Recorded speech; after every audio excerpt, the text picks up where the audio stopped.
ตัวลงเลยบรรยากาศสิวดีเลยเนาะ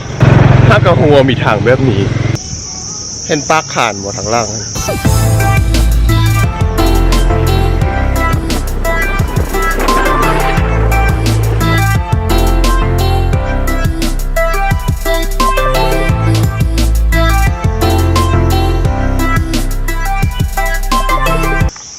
วันนี้เราจะมาสบายดีมายังวะวันนี้ พาทัวร์เมืองจอมเพชรฝากเซกแมน เราพอไว้เราจับกล้องไว้ยังวะ ที่จริงมาถ่าย MV ไม่ข้องเงินพลเนาะ โอ้ยมิวสิกวิดีโอ มิวสิกวิดีโอ แต่จะถือโอกาสผ่านเที่ยวพร้อม โอเคถ้าเบิ่งนำกันเด้อไม่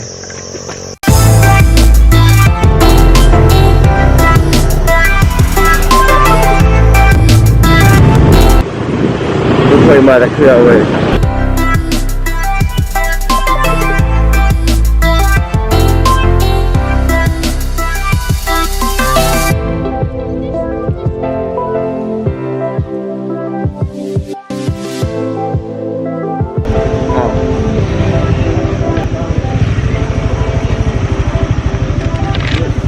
กินข้าวใส่ตลอดทาง บรรยากาศสิวดีเลยเนาะ ชิวหรอวะ ไม่เคยมาจากเทือเลย เมืองเก่าถ้ากระหัวมีทางแบบนี้ โอ้มีแต่ดนแล้วตะกี้เอาว่างๆกะหมักมาอย่างดิ้นเท่านี้แหละพอมันจะมีวัดและไล่วัด นี่เป็นครั้งแรกเลยเนี่ย เลย อยู่ล่อบากมาจากปีผม เอา เรื่องนี้กำลังไปซอกินข้าวเนาะ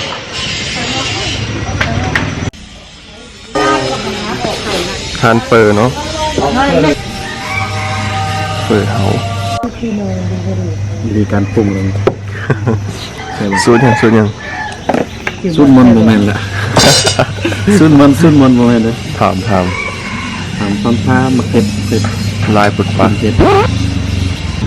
ลองมันก่อนกันเผ็ดแล้วก็มานั่งกินเฟิร์มให้นี่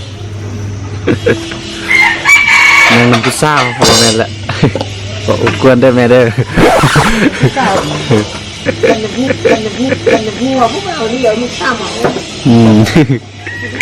ลูกสาวก็งามคือแม่นะวิธีการปรุงอันนี้เคยว่ายังซอสยังพริกซอสแล้วเป็นยังใส่มะเขือเติมเข้าใจไปโรงเรียนมามันบอกมือเดียวไปโรงเรียน เดี๋ยวมื้อนี้วันอาทิตย์บ่แม่น วันอาทิตย์บ่เข้า บอกเข้าเราไปโรงเรียน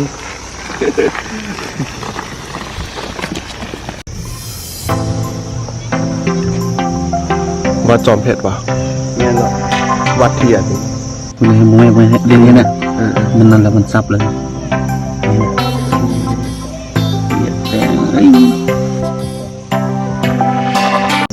ตอนนี้กำลังขึ้นวัดจอมเพชรเนาะ แม่ เห็นจุฟางนั้นจะโดนให้เคยขึ้นมามือนี้เลยซื้อปีละ10,000ค่าอนุรักษ์รักษา โอ้ฮอนเลยได้ เริ่มละกินข้าวอิ่ม กินข้าวแล้วขึ้นพร้อม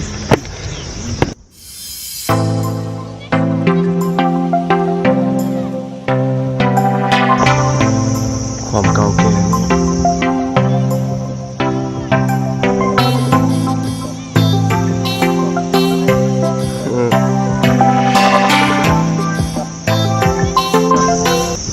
จากนี้จะเห็นวิวลูกเขาบางเหมือนเลยเนาะเห็นปากขานหมดทางล่าง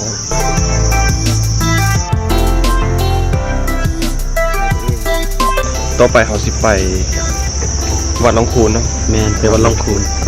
ก็อยู่มอนี่แหละเดี๋ยวย่างไป มื้อนี้เขา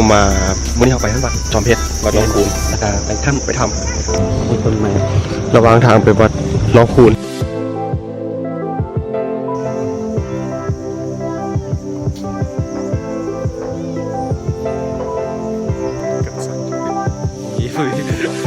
คุยกันสั่น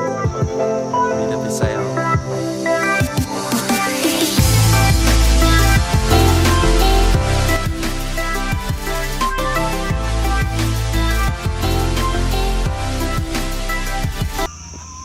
กำลังจะไปซื้อปีเข้าสมเนาะ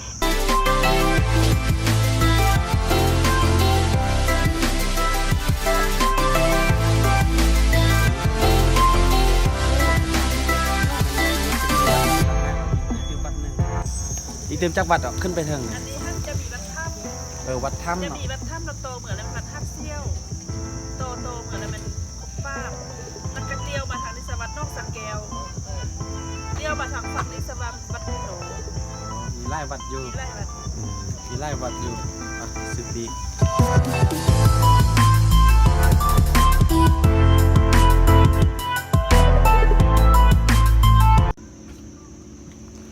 เดี๋ยวนี้เขากำลังจะขึ้นไปถ้ำสักกลิน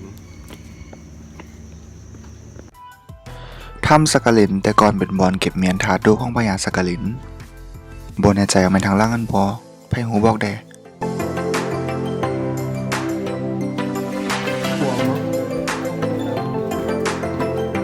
ภายในถ้ำกว้างขวางระดับหนึ่งเลย มีเจียใส่อยู่พร้อม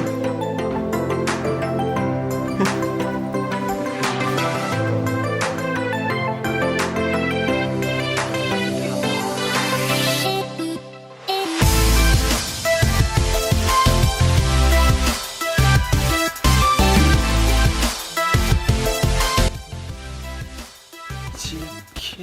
คนละขึ้นไปถึงอีก ได้ขึ้นได้ ได้อีกโอ้โหอยู่นี่ยังกวางอะไรนี่เดี๋ยวฮันละเจียเห็นเจียบ่ เห็นอ่ะ เห็นมักอะไร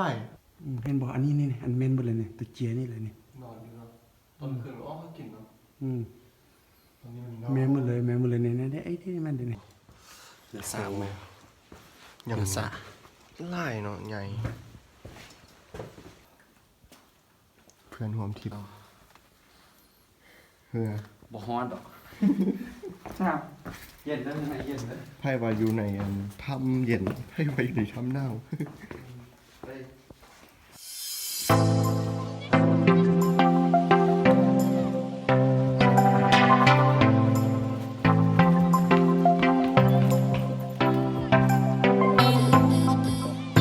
สภาพตอนนี้ อยู่ในถ้ำอันนี้นะอยู่ในถ้ำบ่ฮ้อนดอกเย็นไว้ยืน น้อยบวกการกระเข้าใจโหเด็กน้อยมือบอลเด็กน้อยแล้วว่าเขาพูดไง